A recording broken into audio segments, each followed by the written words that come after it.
Amy Stacey Curtis. We're gonna get started. Sorry we're a little late, but that's okay. I got the special Zoom now for this month just for our pan. So if it's a little more than that time they give was totally okay. Art pan. I've been producing art pan from my studio in Lyman, Maine, and I've been developing this concept for over 2 years. Art pan is 9x, exploring symmetry and entropy. Some of the acts are pre-choreographed, pre-composed, pre-instructed, while other acts are more spontaneous with the guidance happening right before the act happens. You can access all of these acts and all of the programming for Oppan through my website, which is amystaceycurtis.com. I want to introduce Anthony Bounphakhom. I was wondering if I'm saying your name right, Anthony. Is it Bounphakhom? No, that was good. Bounphakhom. Say it again. Bounphakhom. Anthony Bounphakhom. Bounphakhom. Close. With pa, like Paul. Okay. Bounphakhom. That's it. Yeah. Okay. That's really good. Thank you so much. So I'm going to introduce Anthony now, and I also wanted to introduce any other dancers that might join us, but so far and some of them haven't. So I'll introduce them if they happen to come later. So yeah, what's really funny is they're actually teaching right now in the dance studios. Okay. So they're actually working, yeah. Okay, well that's good. That's good to know, and it's good that they're doing that. So Anthony is a choreographer and hip hop dancer who started dancing at age 13. Anthony's passion in teaching people to push love, to help people feel the love for themselves through art. Anthony has choreographed for flash mobs, local artists, dance companies and crews. Anthony is founder owner of the Block Collaborative in Portsmouth, New Hampshire, whose mission is to provide various classes in the arts with a focus on dance, to create a safe space for students to express and learn, and to help unite and grow community. I met Anthony last year. I saw online he was doing this really cool dance in front of my piece that I had done at 3S Art Space in Portsmouth. And I contacted him and said, hey, you did this really cool dance in front of my art piece. That was really awesome. And then he came to a talk that I gave there. And I happened to be looking for a choreographer for our band. And here was a choreographer that just came into my life. So I asked him about it, and he said, yes. So that was so awesome. So I am now going to focus on Act 1 and then focus on Act 2. Yeah. I want to describe the guidelines that I gave Anthony to choreograph for Act 1, and then I'm going to share my screen to share Act 1, even though you've probably all seen it because I want to get it fresh. Yeah. And then we'll take it from there. I'll then ask Anthony to talk about his process and stuff. So Act 1, for Act 1, I invited choreographer Anthony to create a symmetrical dance such that these pre-choreographed dancers would try to mirror each other. And the piece called Breath is the result. I'm going to now share my screen and also my sound. Let's see how this goes. Okay.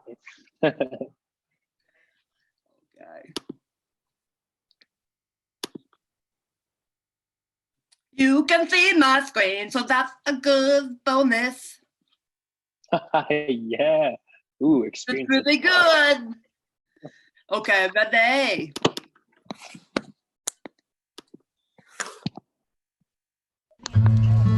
That look. That look is a look that can only happen by a roaring fire at a Verbo cabin.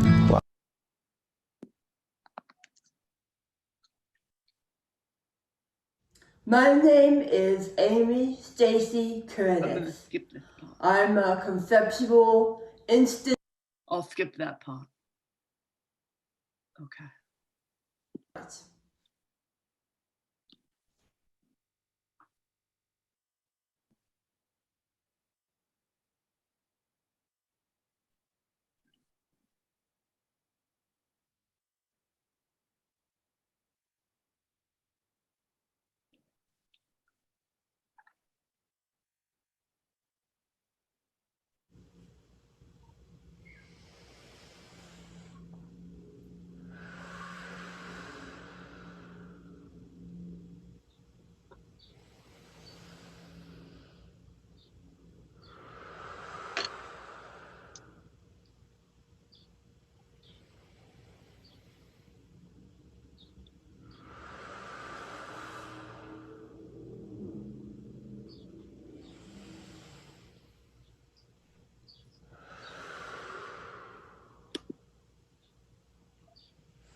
Yeah. Are we back?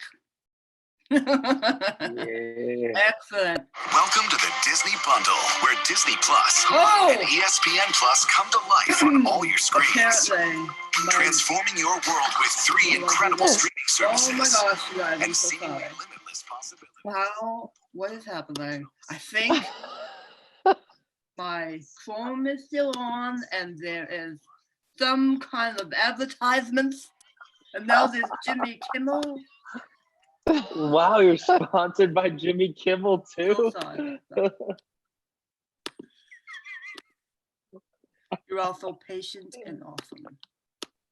It would not be Zoom without those special moments. Okay. So you're welcome to have your sound on for this. So I might add a little bit about my own contributions to the piece itself at the very end, but I wanted to invite Anthony to talk about your process of creating the piece for this project, and follow anything that you want to say about it. And towards the end, when I open up to questions, I'll ask some if people don't have any questions, or if they need to fill up space, I will. I have some questions prepared just in case. So could you talk about whatever you would like to about creating the piece to Breath for our page? Yeah, so what's cool about Breath, the journey felt like an unraveling yarn, a ball of yarn. And we kept going and we seeing different things. But when Amy first came to me and she goes, I want you to choreograph some dance moves to no music, the first thing I was like, okay, then what do they dance to? So immediately I was like, okay, well, there's no music. So then I thought about breath, and I thought about breath work, and I'm a huge meditation fan and different kinds of breath and things like that. So I was like, oh, how can I do that? Well, the beginning, Amy was like, I would love some pedestrian things, something less dancey, more our audience can relate. So hence why they kind of like breathe in the beginning and look at their hands. So I guess I took that as a moment to appreciate the self. And one of the best things the first things I do in my meditations is I begin to breathe and kind of acknowledge the physical self and acknowledge my body. So I kind of wanted to create an experience for the dancer. So not only was it just for like eyes, but for them as themselves.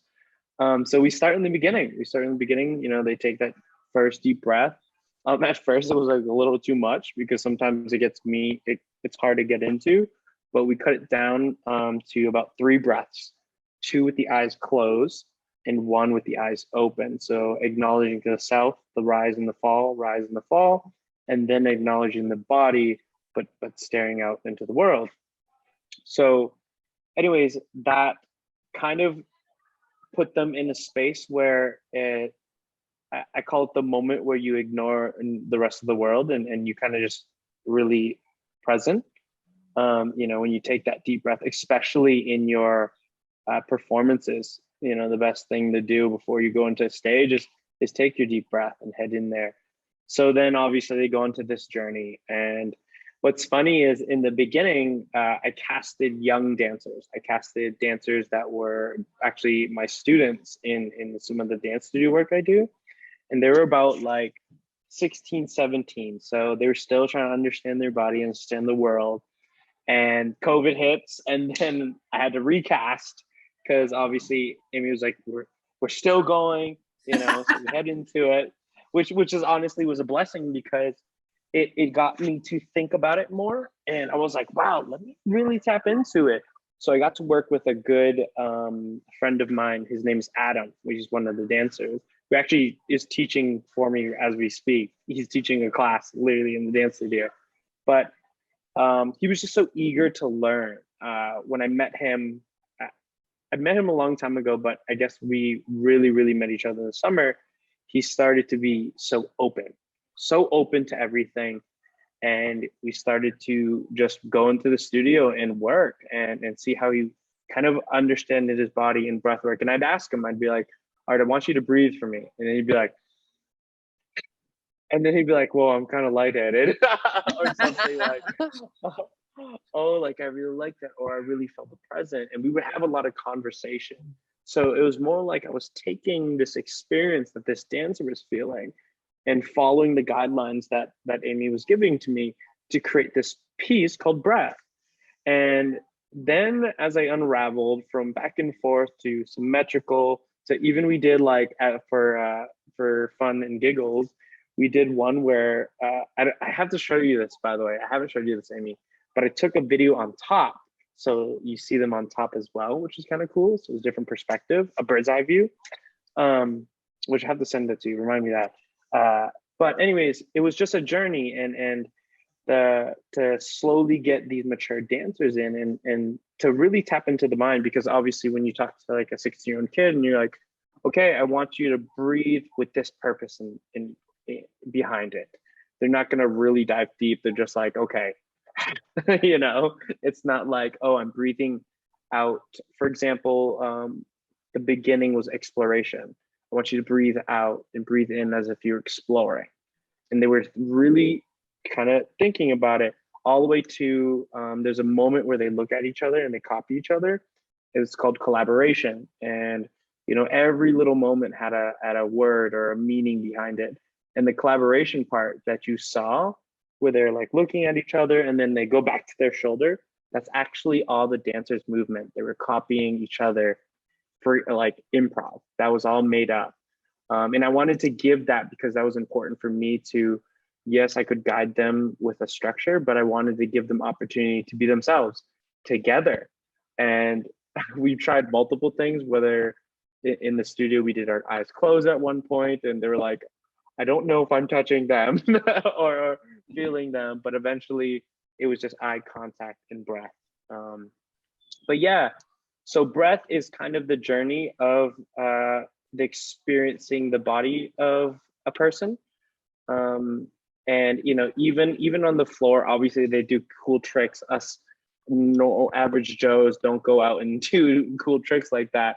But the aggression represented like struggle, and it represented kind of more of an aggression behind it, because I was trying to play with different emotions as well. So that ending there that you saw to the ground was them kind of breathing more, I guess, quickly, right? When you start breathing quickly, you tend to, I guess, have an anxiety moment, and that's when they got into and they calm themselves and hands and so on. But yeah, so the whole breath work piece for me was a journey. And it was, again, all these mature dancers have danced for a long time now. Yoshi has danced since she was really young and started joining the industry when she's 19. She's about 22, 23 now. Jillian she graduated from college studying dance, and you know, this was kind of her ballpark. She's a contemporary dancer. And then Ethan is actually the youngest, but I've trained him since he was 12 and he's 18. And then Adam is 23, I believe, or 22, one of those, but it's still very young. But again, more mature dancers than your 16, 17-year-old. But yeah, so that is the kind of wrap up with the breathwork piece. And can you talk a little bit about, if something comes to mind, what it was like to choreograph within a certain framework, to be given like, here are parameters? Can you talk about that? Yeah. So I'm a huge fan of doing choreography for random things, you know, from things like this to even like I've done like farmer markets and stuff, like random stuff, or even things like shows. And we did like a show production thing, like dance acting thing one time. But I love the kind of, I guess, boxes or guidelines, because then someone will give me directions and I go, okay, how many loopholes can I find? You know, so then you get creative And then you're like, okay, she wanted pedestrian. How about like pedestrian looking their hand, or a lean rather than, because we all lean. So I was like, how can I be as different as I can? Because when I see pedestrian, you think normal walking or something like that. So giving those restrictions kind of challenged me to get creative. And I think, that's just my personality in the first place. You ask me, this is all you can do with this. I will say, no, we're going to try it 100 different ways, but giving or having guidelines was very exciting for me. In fact, if she gave me freedom with nothing on it, I'd probably have to give myself guidelines so that way I can get into that creative process, or else I would be like, I have no idea what I'm doing. But yes. Yeah, so my bit with the piece was I mentioned Anthony that this is Act 1, so we're kind of introducing the audience to this idea of symmetry and what that looks like. So I would like the very beginning of the piece to be very simple. He uses the word pedestrian, which I really like. I had said, like really simple movements so that the audience can plainly see what we're talking about when we say symmetry, and then do whatever you want. And I really was just so excited by the evolution of the piece.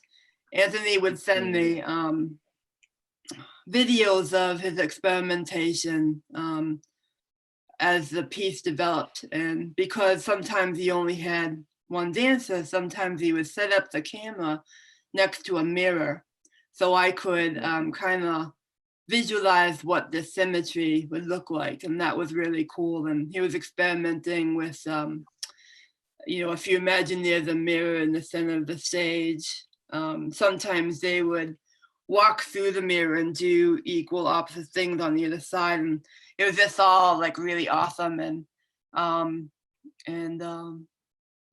then when we got to, for acts 1, 2, 8, and 9, which kind of mirror each other appropriately, I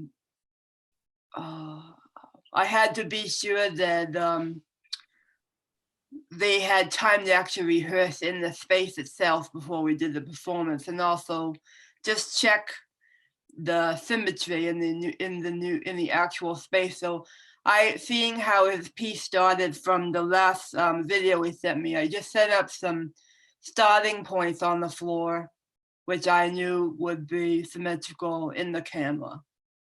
And then as they practiced, we just pointed out different things to try to get them to stay visually symmetrical as far as like their blocking is called, I guess, on the floor. I learned a new term, which was very cool. So yeah, and I love for the purpose of our pan that there's only one performance, that whatever happened.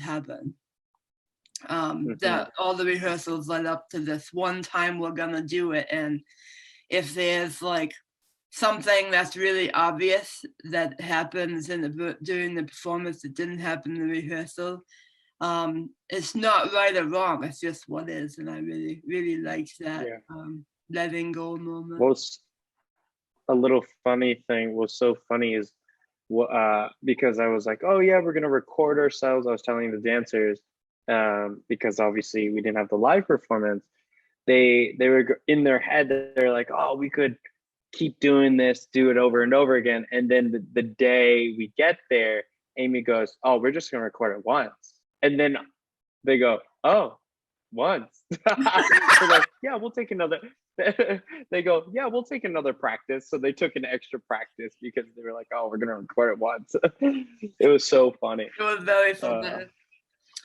So yeah. I would really like to do Act 2 now, introduce Act 2 now, and I was really kind of hoping at least one of the dancers would be here just to explain just to express how it felt to perform Act 2. But if they're not here, I'm just gonna convey things that they told me, if that's okay. Because they shared how it felt with me after. So I'll speak for them, and maybe you can add some things that you guys talked about, Anthony, on the car ride home that might have come. Yeah. What was so funny is we definitely had a discussion. Everyone came. It was rainy that day. We sat in a circle, talked about it. So it was great. So Act 2 is I invited the same dancers to do the same symmetrical choreography that Anthony had created. However, for this act, the dancers wore noise cancellation headphones and began the dance facing away from each other. This more spontaneous dance without the same visual and oral cues. Before I had them, before I put the noise cancellation headphones on them and got them set to where they were started, I told them, this is a real exercise in letting go. You're not going to be able to see each other necessarily, and you're certainly not going to be able to hear each other's breath.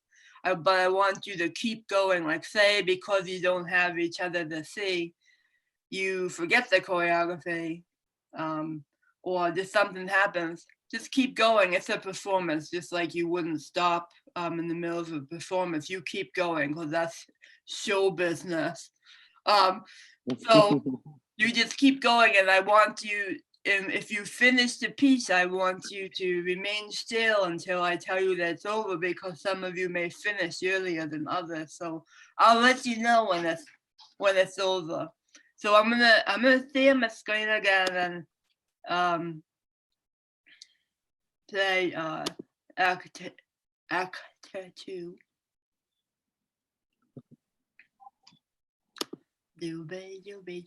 I hope you don't mind the background music.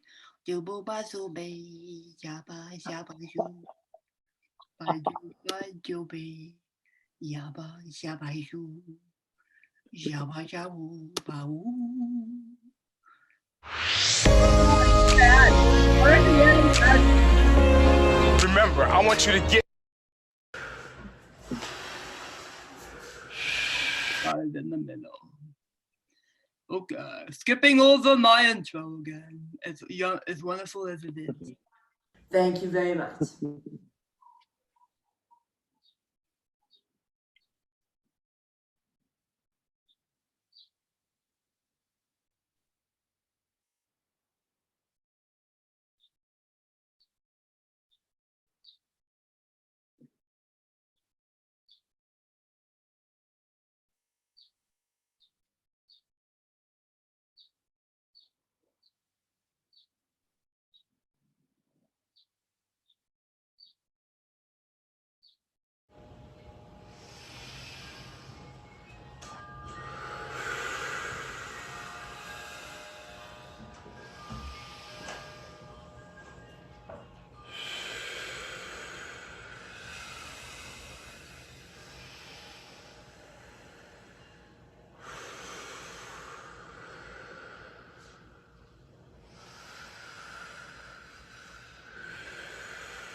Oh,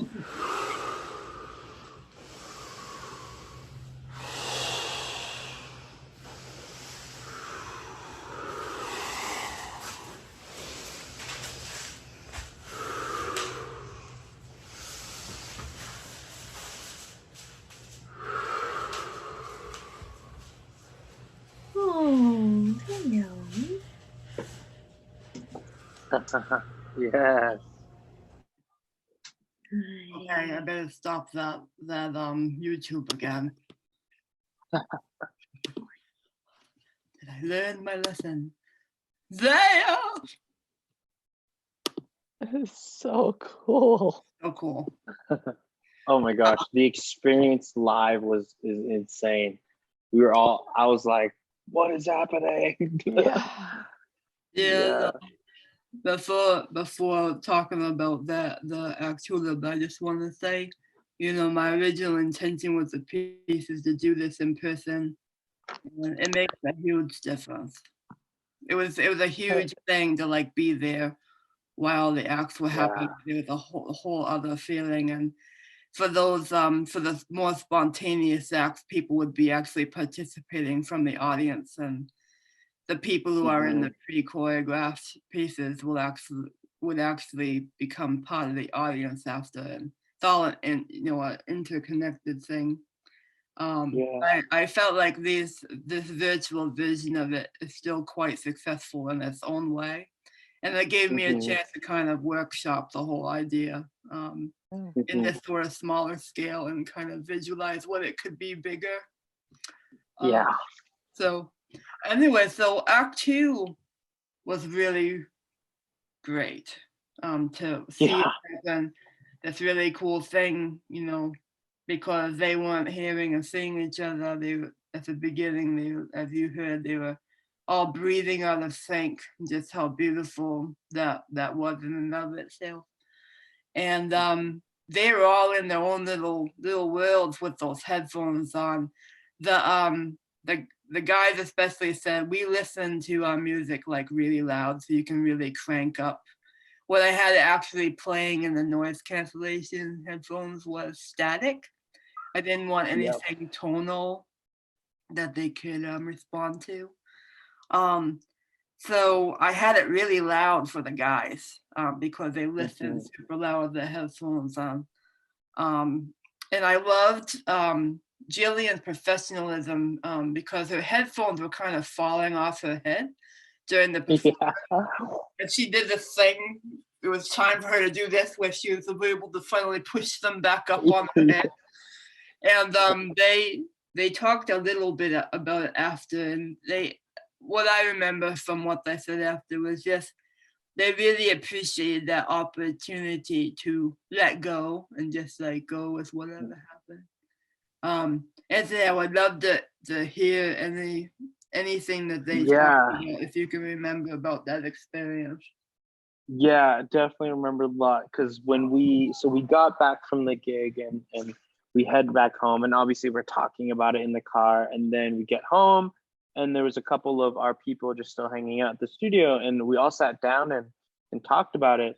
But the experience was extraordinary. I mean, for me personally, watching your piece, I knew it was coming, but I didn't know what it was going to look like. It was like a roller coaster where you see the roller coaster, but now you're about to experience it.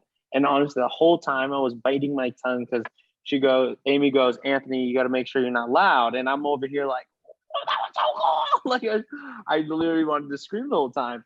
But on a sidetrack real quick, something I noticed, it actually went from youngest to oldest when they started moving. So the younger they were, they moved a little faster, I noticed, by the way. I thought that was very interesting. Cool. Yeah, so young Ethan, he was 18, getting a little fast and ready to go. But anyways, backtrack on the conversation I had with my dancers. Well, first they all say they were like, oh my goodness, it felt like we were on an airplane and they could not hear their breath. They could feel their body, but they had to really pay attention because they couldn't hear that. So they're really like, sometimes I didn't even know if I was breathing loud enough. And what was funny is Yoshi during the performance was breathing heavily. I mean, it sounded like she was snoring. She was like, and we were over here, and she's like, I honestly had no idea. And in fact, she tried to say something to Amy, and she was like screaming it because she had no idea about volume. She's like, wow, I really can't hear anything, or something like that. But what was funny in the beginning, so it goes, I believe was it Adam first that you put on, Amy? I think it might have been Ethan or Adam, but one of them. Yeah, it went Ethan and then Adam and then Yoshi and then Jill. That whole time, Jill had like, because she gets anxiety a little bit, so she's an anxious person. She was freaking out. She was looking at me like, oh my gosh, what's about to happen? And she's like legit, like kind of like tearing up because she was like, oh my gosh, what's gonna happen? What's gonna happen? And she's like, I got this. And of course, she's the last one. Amy puts her the last one. And then when she finally puts it on, you could see her like let go. And what was so funny is when, again, it felt like an MTV show when Amy goes, all right, now your next task is you can't hear each other. And they're all like, what? And then, you know, of course you get that question. We're like, what happens if we bumped into each other? They said they were really nervous of that part. But when getting into it, they said like there was a moment where they would try to match back, but then they were like, I'm just so confused that I'm just gonna do my own. So there was a little bit of struggle between like, let me try to go back into it with everyone to by themselves. So it you know, the letting go part was huge to make it successful, so they didn't forget or anything like that. But again, they were saying how they were so not distracted, but like so it was a lot going on because obviously you have no music, you can't breathe, that they didn't forget about the piece, but they took the piece rather than like my intentional, I guess, structure, but more of a, well, I just got to feel it out. I just got to go. I just got to go. And they would say that they would see people in the corner of their eyes and they're like trying to ignore. But again, when we got here, they were like, it literally felt like Space Mountain in Disney World, you know, like they go in and they're like, oh, it's happening. And they're in it. And I guess one of them, I didn't tell you this, Amy, but one of them heard the headphones go 100% battery charged or whatever, and she said to me, she goes, I was so focused, and then it goes 100% battery, and then she had to be like, I gotta pay attention again, which was Yoshi. And yes, and then so they were more, I guess, like hyper aware because they're afraid to mess up in this case. And then Jill with the thing, she was like, yeah, that whole time I felt that like flopping around. And she's like, that moment I had to, I was like, this is good. This is the opportunity. Adam kept, Adam's personality, he's very like, oh my gosh, what an experience. Wow. Whole time he was like, he said it was like very his own journey. And he was like so in love with the experience because again, like you go from working together to now being like, okay, focus on yourself. And then Ethan, the whole time, he was just like, I was just afraid to do my movement so big because I didn't want to hurt anyone. Yeah. And then at one point they touched toes and Adam goes, yeah, I felt your toe on my toe. And you can see it bump into each other a little bit. But most of the time they kept going in and out of the journey. And I think, what we end up talking about, they're like, it'd be really cool to experience a longer like piece with the same effect. Yeah. So that way they had time to like eventually, okay, all right, I'm gonna mess up, and then finally be able to like dive into themselves. But it was the struggle of letting go, which I think was really funny because the intention was to just let go, but they were trying to let go. But watching it as a choreographer, seeing it happen. Well, first off, the breath in the beginning here is just like mixed matched. It's just all over the place. And you don't know what's going to happen. And then they move one at a time. That part was the moment where I was like mind blown, because they are now, yeah, I just wanted to like scream because it was so cool. And I think that at one point Yoshi did say that like there was a moment where she forgot a piece of the choreography because she was kind of distracted, and you could see it because she went 2, 1, and then she was here. So it created almost like this like arrow. And I thought that was really cool too. And she was like, I just had to go. Yes. And then and the collaboration part where they're supposed to look at their partner and work together. They were looking at like everyone in their peripherals, and then Yoshi couldn't see anyone at all. So they were like, you know, that was the moment where instead of collaborating, I had to let go and just imagine myself mocking them dance. So they were actually visioning each other dancing. And obviously some people could get peripherals and you could see they're very similar, but it was a collaboration in the sense of, rather than like face to face, it was like, oh, what would Yoshi do? What would Amy do? You know, like it was so cool. And again, the whole experience felt like a roller coaster. But we went through it. We're all like, wow.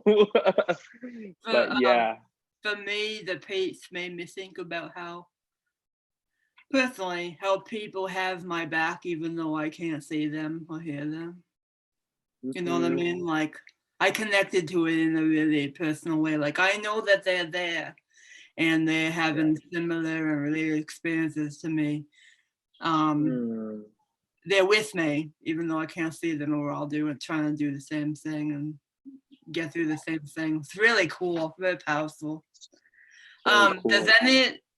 So we just have a little more time, and I wanted to see if anybody had any questions for me or Anthony or both of us about any of this. Nancy has a question. Well, I just wanted to say that even seeing them, I had seen them on Facebook in a smaller size before, as they came out. And just seeing them on this larger screen, when you screen share, makes a huge difference, even though I'm not seeing them in person. And, it's just that much more clarity with the earbuds, and seeing them full screen makes a huge difference. And, this one we just watched, it was almost like an alien encounter. Like that was what it felt like to me. Like their breath could be almost running a ship or creating energy.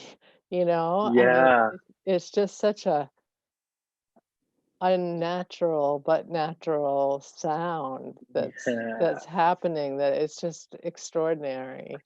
I love that.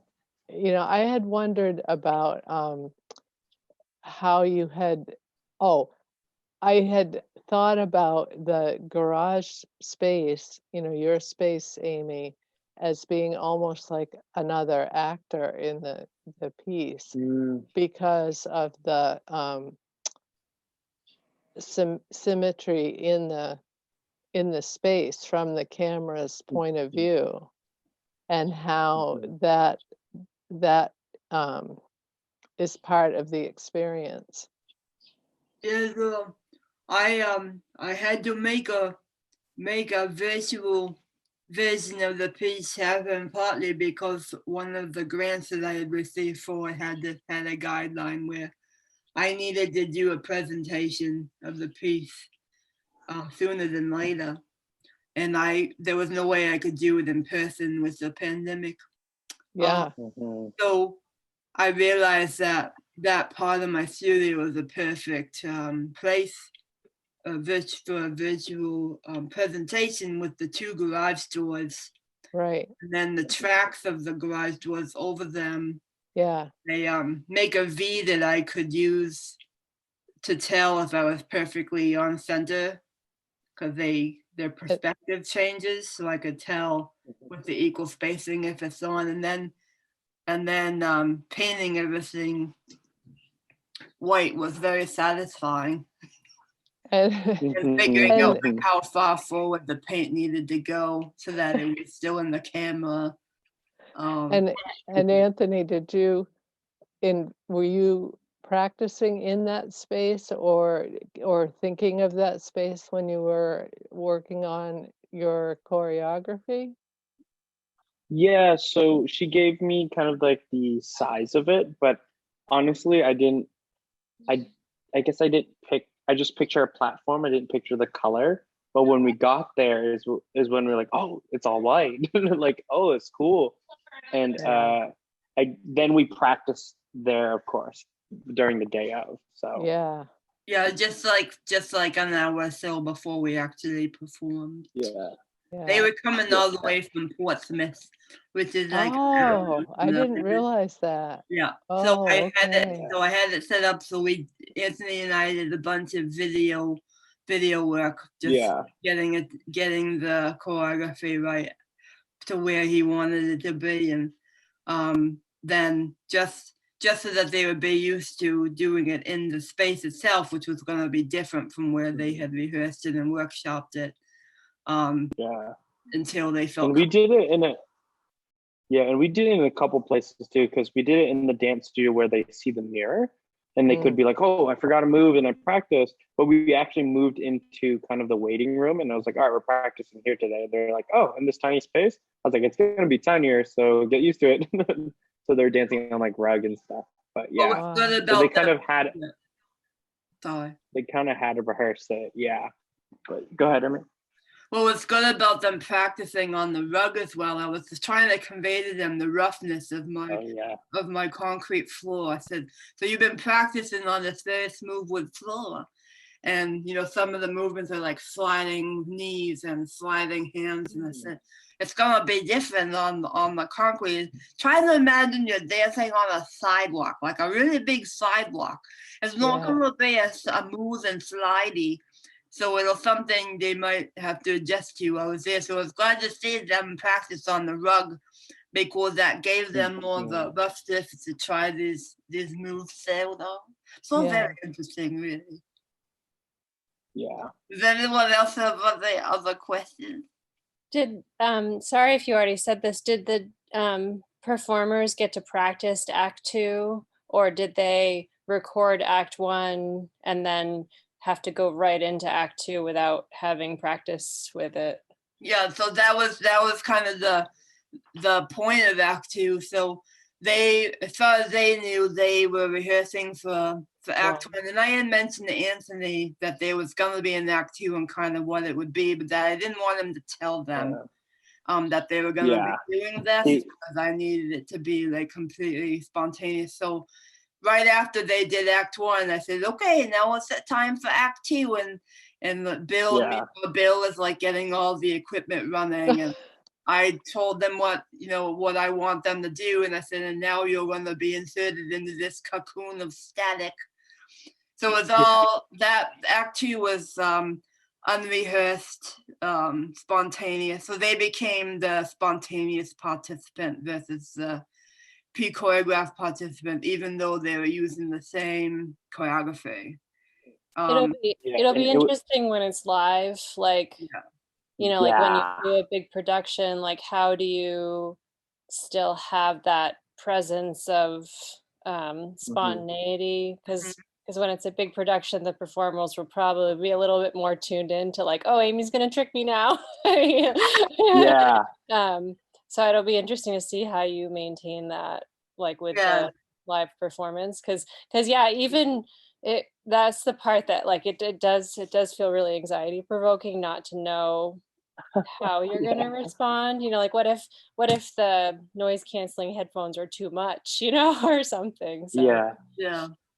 And I actually saw a little bit about that. I said, so I'm gonna put some noise cancellation headphones on, I want you to tell me if they're too loud or too much, adjust them to what you're comfortable. And I'm really glad that I saw that, because I noticed when so I did the same thing with similar things with musicians for Act 8 and 9, and I noticed that some of the musicians, like, it really couldn't be too loud at all, and others wanted it really loud, and I need them to be Yeah. careful. Like, I don't want to be causing pain or over like Yeah.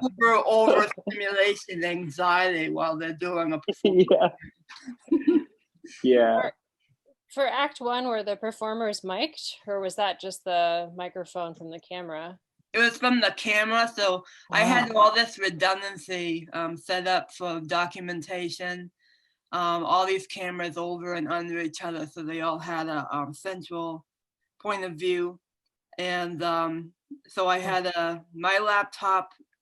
Bill's sister had just lent to us a newer iPad, and I was also taking photography at the top from the center point. And my laptop did just basically a shitty job. I actually didn't do the rest of the recording or documenting with it. After I realized the sound and the visual was crap. And thank goodness for this new iPad. It picked up the sound. Yeah, it's And nice. it all and like the video quality was way better than any other video quality I'd ever had. So I was really grateful because it kind of saved the project, because the documentation is really important for something like this, as you know, Patricia. Anthony, the choreography is unbelievable. Like it's nice to have Act 1 to be able to see the choreography in its intended form, and then to have the juxtaposition of Act 2. Like, I really like the moments of tension that are created, and then almost like an elastic band popping or something. This kind of I appreciate that. Oh, it's so cute. Yeah, what's so cool is there's actually multiple styles being put in, so it wasn't just like one style. It's a lot of, so there's like contemporary type style, there's like kind of popping, which is like a street style animation, and then obviously there was some breakdancing in there too, which was like kind of kick over. So I try to mesh them all together because all of those dancers are just so well rounded. But yeah, so what you're seeing is kind of like a collaboration of all of those styles. So yeah, so it's thank you. Thank you. You're so awesome, Anthony! Thank you, Amy. Thank you. You're awesome. Any other questions? I want to see the mirror videos too. The performances with the performers doing it with a mirror. That sounds very cool. Yeah, I might be able to save a lot of the process things on Offhand's page. And also one cool impromptu thing that happened that just brought me and Bill so much joy was after we finished all this work, Anthony had brought this vertical light, freestanding light that he can assign a different color. You can pick a color, and each of the dancers, including Anthony, did an impromptu freestyle in their own style or whatever they were going to do. I can't wait to see these. He recorded all of them. I hope that we get to see them and share them at some point. It was like being at a solo stage. You could dance in my garage. Amazing. I got to watch in person. It was like a special gift. Yeah. Yeah, it was so fun. So awesome. And did you play music for that? We did. Yeah, we didn't have a speaker, so we played it on our phone. But actually, the 18-year-old Ethan, he actually decided to do breakdancing without music. So he actually breath worked that. Oh, yeah, wow. That was cool. Yeah, I can't wait for you guys to see these. Amazing. Yes, I'll get that to you. So cool. Cool. So, are there any other questions right now? I don't have a question, but I have a comment. I just thought that was so great, and I'm always love Amy's work, but I'm one of the people who can't participate. Like when you have anything that Amy's made, I'm like too scared to touch it. So just the idea of having the audience, like when it's a live performance, the audience interacting and vice versa. I mean, that's, to me, I just want to see it. I'm so excited for everything to sort of come back into real life. because The that's going to live be version. amazing. Yeah. Yeah, You. for sure. I was just saying to Amy, like, I can't wait to see this live. I'm telling you, you know, when we do get that chance, please go, because the being there and hearing the breath, like me and Amy at one point synced breaths with them, Yeah. because we were like, this is yeah, we were like, this is so calming. Yeah, exactly. But it was an amazing live experience. So I really do hope, and we've talked about it, so maybe we'll bring in more dancers and stuff too. But yeah. I figured there's gonna be at least 2 other dancers for the big ones, maybe 8 total. Oh yeah, I really want to make that happen someday. So it's a whole thing. It's a whole thing. So It's the whole thing. whee! Thank you all Yes. very much for being here for this part of our pan, and there's gonna be two more panel discussions. Patricia Brace is actually here, who's gonna be part of the next panel discussion, which is on the 24th, I believe, which discusses the acts 3 through 7. She was part of those, so I hope you'll return for that. All the programming and Zoom links are on my website. Otherwise, I've been just emailing people reminders. And thank you very much for being here today. Anthony is on Facebook and Instagram and all kinds of stuff. And, check out his blog collaborative. See more about that page, and that stuff's all got Instagram and website of the same. So that's right. So thank you, everybody. Thank you, Amy. Thank you. And Anthony. Thank you. You're also awesome. Oh, thank you, Laurie. Have a very good night, and thank you for doing this, Anthony. I love you. Of course. I love you too, Amy, and I'll see you guys soon. Okay. Bye. All right, bye.